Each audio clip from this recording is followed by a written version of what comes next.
Throughout the ages, the world history has observed several examples of most extraordinary battles. They are not only fascinating, horrifying, but also imbued with courage and patriotism.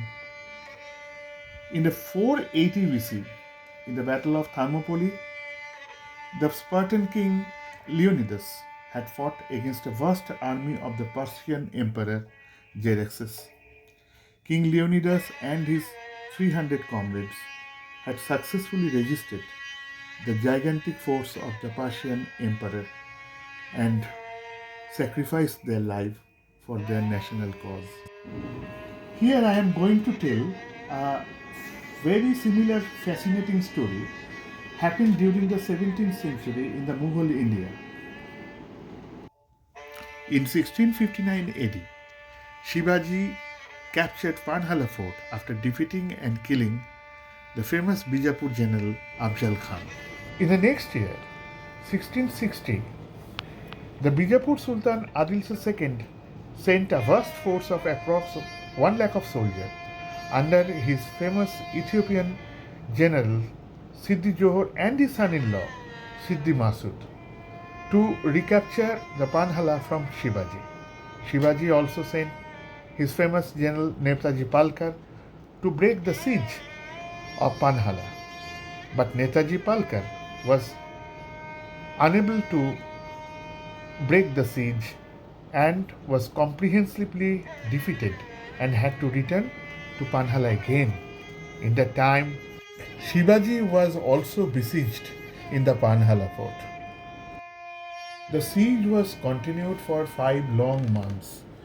Shivaji was actually in perilous condition. He had decided to evacuate the Panhala fort at any cost. The people inside the fort were suffering from scarcity of foods, grains, and other essential commodities. The ministers and generals of Shivaji had urged the king to leave the fort immediately before the final assault of the Bijapur army at any time. So, in the stormy full moon night of 13 July 1660, it has been decided that Shivaji will evacuate the fort.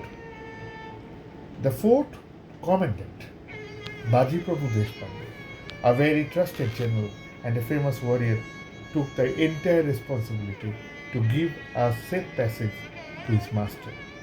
Shivaji had to go to the neighboring fort Vishalgad. So in that stormy night, Shivaji escaped from the Panhala fort through Ghor Khind. It is said that he had been kept in a fruit basket and carried away by his followers. Baji Prabhu Deshpande now, along with his brother Fulaji Prabhu Deshpande, Raji Bandal, and Shambhu Singh Jadhav with 600 men, now engaged the entire Bijapur army. Another very interesting incident was happened in that time. Shiva Kashid, a barber, looked like Shivaji, was engaged in the battle, giving the Bijapur army an impression that Shiva Kashid was King Shivaji. Shiva Kashid was captured later and taken to the Bijapur camp.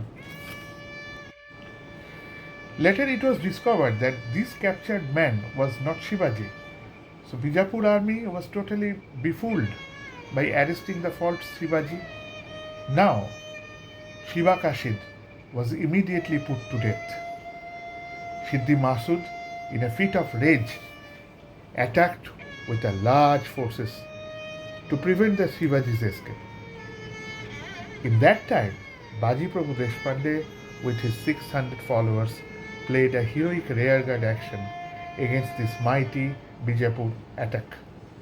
He fought for 18 hours to ensure Shivaji's safe passage until he, along with all of his comrades, laid their life for national cause. Meanwhile, Vishalgad fort was also under the siege of Bijapur army, commanded by their general Surjarao Surve and Jaswantrao Dalgi.